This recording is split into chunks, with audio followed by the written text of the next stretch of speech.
तो यहाँ सारा को एक कॉल आता है लोन लेने के लिए, पर वो कहती है कि उसके पास बहुत पैसे हैं और फोन रख देती है। तो उसे फिर से एक कॉल आता है, वो उठाकर कहती है कि मैंने कहा ना मेरे पास बहुत पैसे हैं, पर वो कॉल युनहो का होता है और वो कहता है कि उसे पता है कि सारा के पास बहुत पैसे हैं, इसलिए उसने हेल्प मांगने के लिए उससे फोन किया है।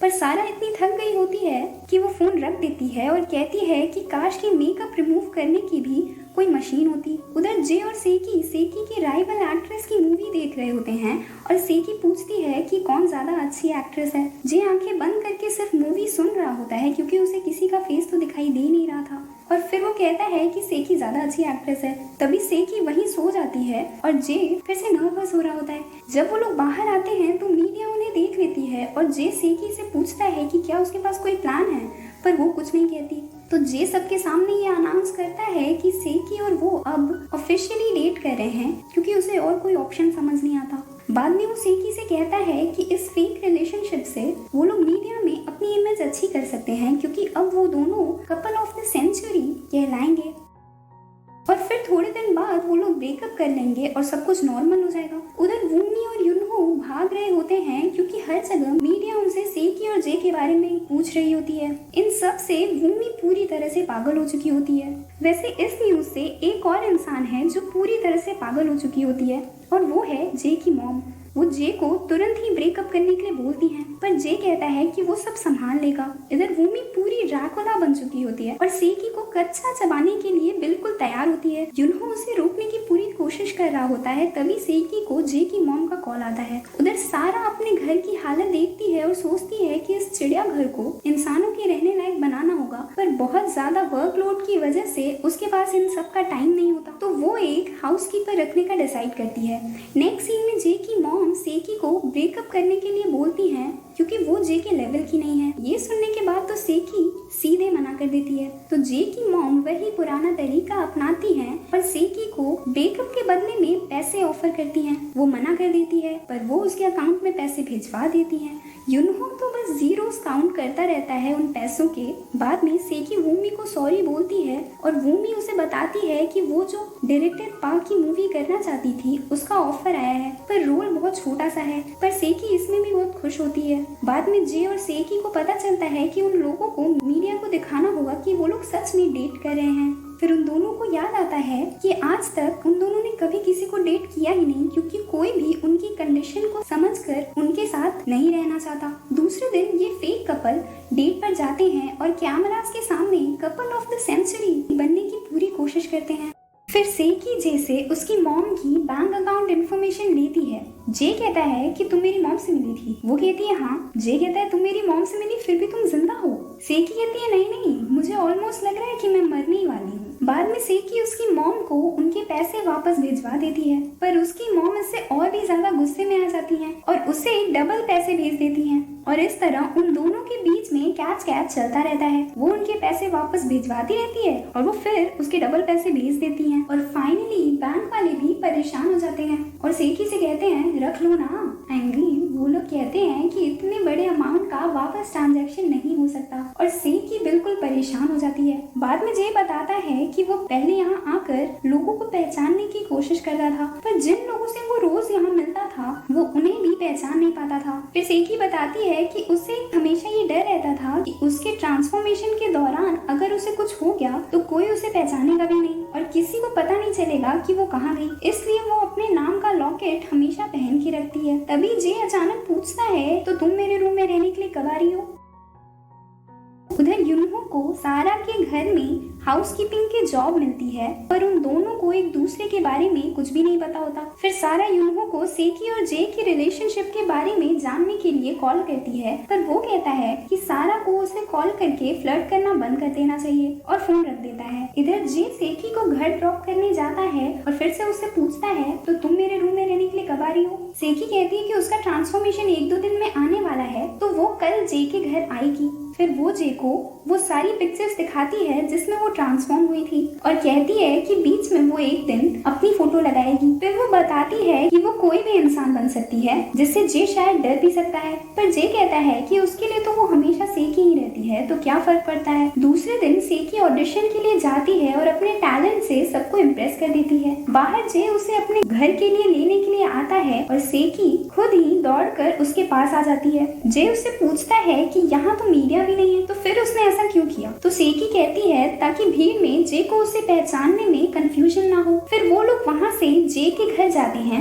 और सेकी कहती है कि जरूरी नहीं कि उसका ट्रांसफॉर्मेशन हो ही, क्योंकि कोई फिक्स डेट नहीं है इसकी। फिर वो उसे कहती है कि अगर तुमने लाइन क्रॉस करने की कोशिश की तो अच्छा नहीं होगा। तो वो कहता है कि अगर तुमने लाइन क्रॉस करने की कोशिश की तो मैं तुम्हारी कंप्लेंट सीधे पुलिस में कर दूंगा। सेकी पूछती है कि जे को चेहरा तो दिखाई देता नहीं है, तो वो सेकी को पहचानेगा कैसे कि उसका फेस सच में चेंज हो गया है। तो वो कहता है कि वो टच करके पहचान लेगा कि वो सेकी का फेस है या किसी और का। सेकी सोचती है कि क्या ऐसा सच में पॉसिबल है। फिर नेक्स्ट सीन में दूसरे दिन जे और हम व्यूअर्स को इंतजार होता है सेकी के न्यू फेस का, और सेकी घूमती है और वो ट्रांसफॉर्म हो चुकी होती है सेकी में। अरे ये तो फेस चेंज हुआ ही नहीं। जे और हम व्यूअर्स डिसअपॉइंटमेंट में सेकी को देख रहे होते हैं। वो कहती है कि उसने कहा था कि जरूरी नहीं कि ट्रांसफॉर्मेशन हो ही। जे कहता है कि वो समझ गया है कि सेकी ने अभी तक जो भी उससे कहा है वो सब झूठ था। वो कहती है कि क्या बोल रहे हो तुम, मैं झूठ क्यों बोलूंगी। वो कहता है कि मेरे रूम में आने के लिए। सेकी कहती है तुम्हारे रूम में या बीटीएस का कॉन्सर्ट जो मैं मरे जा रही हूँ यहाँ आने के लिए। वो कहता है मैं सब समझ गया हूँ कि तुमने इन सब की शुरुआत क्यों की। वो कहती है मैंने शुरुआत की। मेरे रूम में रहने के लिए कब आ रही हो, मेरे रूम में रहने के लिए कब आ रही हो। ये बोल बोलकर कौन मेरा सर खा रहा था। उन दोनों का आर्ग्यूमेंट चल ही रहा होता है कि तभी जे की मॉम वहाँ आ जाती है और सेकी तुरंत छुप जाती है, पर जे की मॉम चिल्लाना शुरू कर देती है और उसे बाहर आने के लिए बोलती है। जे उन्हें समझा ही रहा होता है कि जैसा वो समझ रही है वैसा कुछ भी नहीं है, पर वो नहीं मानती और ब्लैंकेट खींच लेती है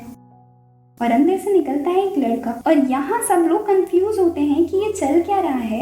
तभी जे वो लॉकेट देखता है और समझ जाता है कि ये सेकी ही है जो अब एक टीनेजर में ट्रांसफॉर्म हो गई है। जे की मॉम तो पूरे सदमे में जा चुकी होती है। वो कहती है ये देखने से पहले मेरी आंखें फूट क्यों नहीं गई, ये धरती फट क्यों नहीं गई, मैं उसमें समा क्यों नहीं गई। फिर वो जे की तरफ देखते हुए कहती है कि इसका मतलब तुम वो हो। जे कहता है कि वो जैसा समझ रही है इस बार तो ऐसा बिल्कुल भी नहीं है। फिर उसकी मॉम वहीं बेहोश हो जाती है। नेक्स्ट सीन में सेकी को याद आता है कि जब वो पहले लड़का बनी तब डरते हुए मेंस वॉशरूम में वो जाती है तो अंदर ही वो अचानक वापस लड़की बन जाती है और उसकी वजह से उसे बहुत एम्बैरेस होना पड़ता है। उधर जे अपनी मॉम को समझाने की बहुत कोशिश कर रहा होता है, पर उसकी मॉम चिल्लाते हुए कहती है कि एक लड़के से तो वो सेकी ही अच्छी थी। फिर वो कहती है कि मुझे सेकी चाहिए, आई वांट सेकी। जे कहता है मॉम आपको रेस्ट करने की बहुत जरूरत है और चला जाता है। इधर भूमि सेकी को देखती है, टीनेजर सेकी को देखती है और वो उससे ही कॉल कर रही होती है। भूमि उसके सामने उसका कॉल काट देती है और टीनेजर सेकी को अपनी एजेंसी का एक्टर बनने का ऑफर देती है। टीनेजर सेकी कहती है कहती है अरे जो भी आप लोग समझ गए ना। तो टीनेजर सेकी कहता है मैं कब से अपनी छोटे वालों वाली मॉम को कॉल कर रहा हूँ पर वो उठाती ही नहीं है। तब जाकर भूमि को सब समझ आता है। उधर सारा एक मीटिंग में बहुत अच्छा प्रेजेंटेशन देती है, लेकिन ये मेल डोमिनेटिंग सोसाइटी एक लड़की को आगे बढ़ते हुए कैसे देख सकती है। तो वो लोग कहते हैं कि सारा को इतना हार्ड वर्क करने की जरूरत नहीं है क्योंकि वो इतनी ब्यूटीफुल जो है। सारा उस वक्त कुछ नहीं कहती और वहाँ से चली जाती है। पर फिर कार वॉश के टाइम पर वो सब कुछ सोचकर बहुत रो रही होती है। तभी यूनहो उसे देख लेता है और कॉफी पे चलने के लिए बोलता है। वहाँ वो उसे रोने का रीजन पूछता है तो वो कहती है कि कुछ लड़कों की वजह से। वो कहता है कि सारा को देखकर ऐसा लगता है कि लड़के उसे नहीं बल्कि वो लड़कों को रुला सकती है। सारा पूछती है कि क्या वो सेकी को डेट कर रहा है, तो वो बताता है कि वो लोग सिर्फ चाइल्डहुड फ्रेंड्स हैं। सारा पूछती है कि क्या तुम मुझे डेट करना चाहते हो क्योंकि तुम हर जगह मेरा पीछा जो करते रहते हो। वो कहता है कि उसे कोई गलत फहमी हुई है क्योंकि वो सेकंड लीड बैड गर्ल्स में इंटरेस्टेड नहीं है। तो सारा कहती है कि वो भी सेकंड लीड गुड बॉयज में बिल्कुल इंटरेस्टेड नहीं है। नेक्स्ट सीन में टीनेजर सेकी वापस जे के घर अपने डॉग के साथ आती है। जे को उसमें ओरिजिनल सेकी ही दिखाई दे रही होती है और फिर सेकी कहती है कि अब एक हफ्ते के लिए वो कुछ भी खा सकती है क्योंकि वो बिल्कुल मोटी नहीं होने वाली और वापस अपनी ओरिजिनल बॉडी में ट्रांसफॉर्म हो जाएगी। फिर दूसरे दिन जे नहाकर बाहर आता है और टीनेजर सेकी उसे देखकर बिल्कुल शॉक हो जाती है और अपनी आंखें बंद कर लेती है। तो जे कहता है कि क्या फर्क पड़ता है जब वो दोनों लड़के ही हैं। सेकी कहती है अंदर से तो मैं लड़की ही हूँ, बाद में जे उसे कहता है कि उससे जो भी कपड़े फिट आए वो ले सकती है, पर उसे जे के कोई कपड़े फिट नहीं होते। तो वो उसकी एक पुरानी स्कूल ड्रेस पहनकर बाहर आती है और यहाँ जे को फिर से ओरिजिनल सेकी ही दिखाई दे रही होती है। बाद में वो उसे शेव करना सिखाता है और तब भी उसे ओरिजिनल सेकी ही दिखाई दे रही होती है। उधर युनहो की मॉम उसके प्रीस्ट बनने के डिसीजन से बहुत गुस्से में होती है। बाद में युनहो अपनी हाउसकीपिंग जॉब के लिए सारा के घर जाता है और वहाँ उसे एक शैंडलियर टूट जाता है। फिर सारा वहाँ आती है और उन दोनों को एक दूसरे के बारे में पता चलता है। युनहो कहता है कि वो उसके घर में रहकर उसका सारा काम करेगा और उसके पैसे वापस कर देगा। सारा कहती है कि वो अकेली रहती है तो वो उस पर कैसे ट्रस्ट कर सकती है। वो कहता है क्योंकि वो जल्दी ही एक प्रीस्ट बनने वाला है और उसे लड़कियों में कोई इंटरेस्ट नहीं है, इंक्लूडिंग सारा। दूसरे दिन जे टीनेजर सेकी को जबरदस्ती वॉक पर ले जाता है और फिर वो दोनों साथ में मूवीज देखते हैं, ब्रेकफास्ट करते हैं और सेकी सोचती है कि पहली बार उसे अपना ट्रांसफॉर्मेशन अच्छा लग रहा है। नेक्स्ट सीन में सेकी देखती है कि कुछ बैड स्कूल बॉयज एक लड़की के बारे में बहुत बुरा बोल रहे होते हैं और साइड में बैठकर वो लड़की रो रही होती है। तो सेकी उस लड़की को उन लड़कों को सबक सिखाने के लिए एक प्लान बताती है। नेक्स्ट सीन में टीनेजर सेकी उस लड़की के स्कूल के बाहर फ्लावर्स के साथ उसका वेट कर रही होती है और पूरे स्कूल की गर्ल्स उसके प्रिटी फेस को एडमायर कर रही होती हैं और बॉयज जेलस हो रहे होते हैं। फिर जैसे ही वो लड़की वहाँ आती है, टीनेजर सेकी उसकी तरफ जाती है और कहती है तुम मेरा कॉल क्यों नहीं उठा रही थी, पता है मैं तुम्हारे लिए कितना वरीड था। तो जैसा उनका प्लान था वो लड़की उससे कहती है कि उसे कॉल करना बंद कर देना चाहिए क्योंकि वो उसमें इंटरेस्टेड नहीं है और उसके दिए हुए फ्लावर्स फेंक देती है। वो उससे कहता है कि वो उसे कॉल करना नहीं बंद कर सकता और फिर वो उसे चिल्लाते हुए पूरे स्कूल के सामने कन्फेस करता है और पूरे स्कूल का रिएक्शन देखने लायक होता है। गर्ल्स वर लाइक मैं उसकी जगह क्यों नहीं हूँ और बॉयज वर लाइक ये इतना अच्छा कैसे दिख सकता है। तभी वो बैड बॉयज वहाँ आ जाते हैं और वो लड़की उनके सामने जाकर उन्हें अच्छे से सुनाती है। तो वो लोग गुस्से में उसकी तरफ बढ़ते हैं पर तभी टीनेजर सेकी बीच में आ जाती है। तो वो लड़के उसे मारने के लिए बढ़ते हैं तो सेकी कहती है फाइट करनी है ना, ठीक है अब तो तुम में से एक भी नहीं बचने वाला है, बस एक एक करके आना। तो वो लोग कहते हैं नहीं हम तो एक साथ आएंगे। तो फिर सेकी वहाँ से पूरी स्पीड में भागती है और वो बॉयज उसके पीछे दौड़ते हैं।